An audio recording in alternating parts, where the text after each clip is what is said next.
we've already Hey, hold on! Before you go around trying to collect payments, why don't you settle your own debts first? If Confrere of Cabriere wants to poach clients from Northland Bank, that's fine. But I'm afraid you still owe the bank a hefty sum of mora. So why don't we work things out between us first, before you get back to your little conversation here? You're from Northland Bank. But we said we'll pay everything we owe next month. Why are you hounding me now? Traveler, Paimon! I didn't think I'd run into you here in Fontaine. What are the chances? We're surprised to see you too! What are you doing here in Fontaine? You didn't want to stay in Snezhnaya?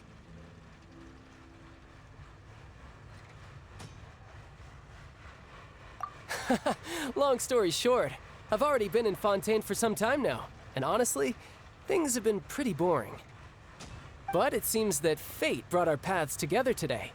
Not only will I have some good friends here now, but ones who always seem to find trouble. Either way you look at it, it seems things are going to get a lot more interesting now.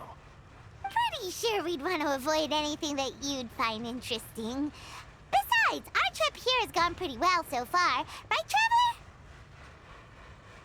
Traveler? Hey, you, Northland Bank boy. Aren't you forgetting something? Don't interrupt. It's not often I run into the Traveler like this. Why don't you wait for me over there for a while? You kidding? Aren't you the one looking for us? You really expect us to sit and twiddle our thumbs while you catch up with your friends? Listen to me, boy. If you want your mora, fine. Why don't you come and take it? Hey, I just said not to interrupt. Oh, by the way, Traveler, the last time I took Tonya and Tusser ice fishing, Tusser said, "Hey! That's way over the line! All right, boys, let's see who has to pay up now!" Can you at least let me finish one sentence? Fine. Though the bank told me not to get rough with our clients. You're the ones who started it. This is an act of self-defense. You two will have to be my witnesses, okay?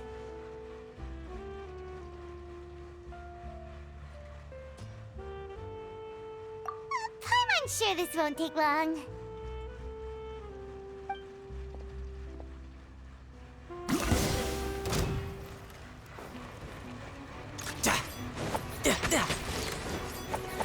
Riptide! Tidal wave!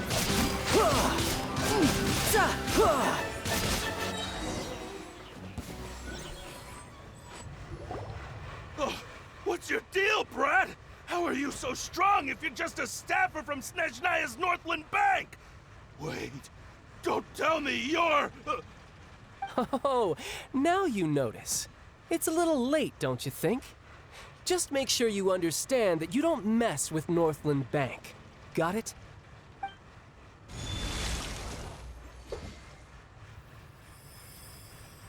Huh? Now's my chance!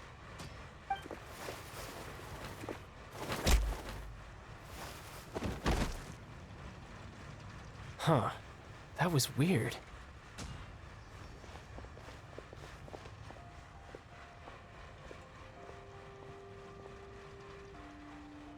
I'm not sure. It's as if I suddenly lost control of my hydro powers when I needed them. Maybe there's something wrong with my vision? Strange. How could that happen? First time Paimon's ever heard of someone losing control of their vision. Never mind. It doesn't matter. If I want to stay sharp, I shouldn't be relying too much on my vision anyway. Besides... So what are you doing in Fontaine, child? I don't see it's work for Northland Bank. Well, I guess it's because I've been in a bad mood lately. Huh? What kind of reason is that? Wait, since when do you feel down about anything? I don't know. Maybe I still have a lot to learn about myself. But recently, there seems to be some sort of restless power stirring inside of me. And I don't know why, but every now and then I feel like I'm in a terrible mood. Maybe you losing control of your vision just now is connected with that power you're feeling inside. that is a possibility.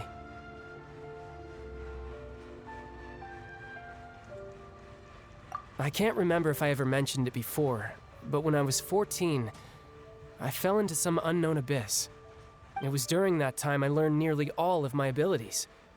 The one who took me under her wing and taught me was named Skirk. She was always quiet and very mysterious. Nobody knew where she came from or what she had been through, and she was always very strict when teaching me combat techniques. One time, I asked her why she was willing to take me on as an apprentice.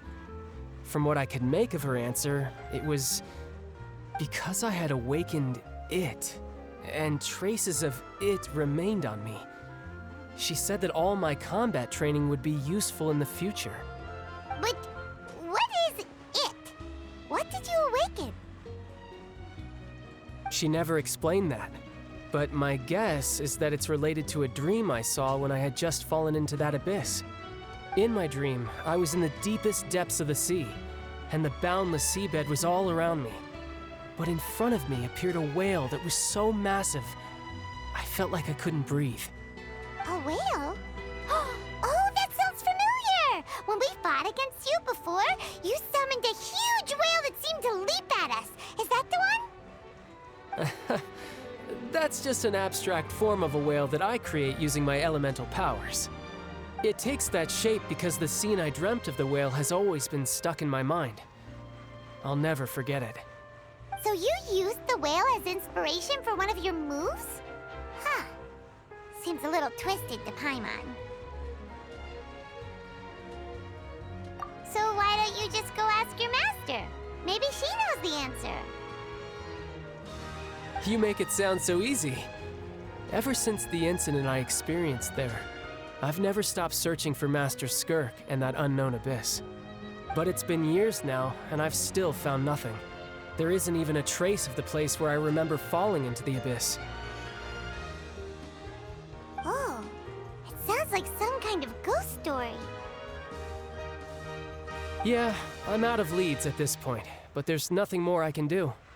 It seems that strange encounters in this world tend to be elusive like that. Oh, seems the time really flies when I'm talking with you. I just remembered I have somewhere else I need to be, so I should get going. What? More work for the Northland Bank? No, it's more of a personal appointment. Lately, I've been sparring with some of Fontaine's official champion duelists whenever I'm feeling bored. Official champion duelists? You mean it's their job to duel? Yep, in Fontaine, before a criminal goes to court, they're given one chance to defend their honor by requesting a duel with an official champion duelist. The champion duelists are all-powerful fighters selected from among the nation's best, and the duel itself is a no-holds-barred fight with no specified stopping point. So engaging in such a duel is regarded as a symbol of defending your honor. If a criminal manages to win the duel, they'll be acquitted. But if they lose, they'll have no choice but to stand trial. And the worst-case scenario is that you're simply killed in the duel.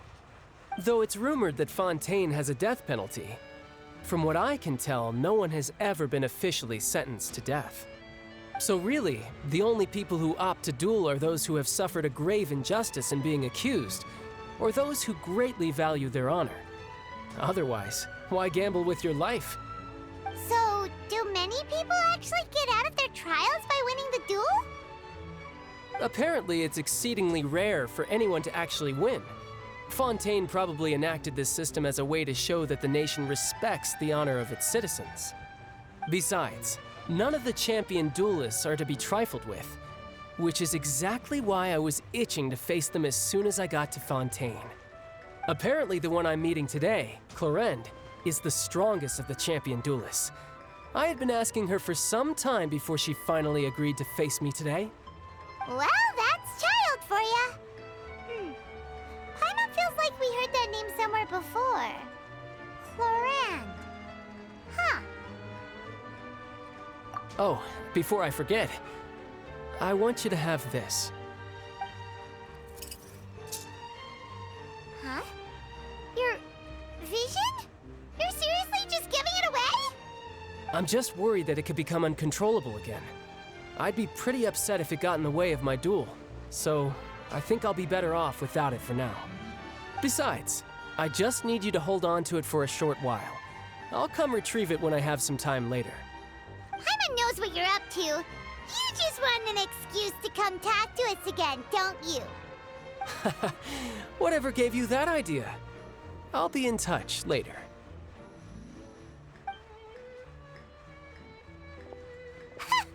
That sneaky guy. He said he's been feeling down lately, but he seemed the same as ever to Paimon. Well, seems we don't have much to do for now. We might as well walk around and see the city before Lenny's performance.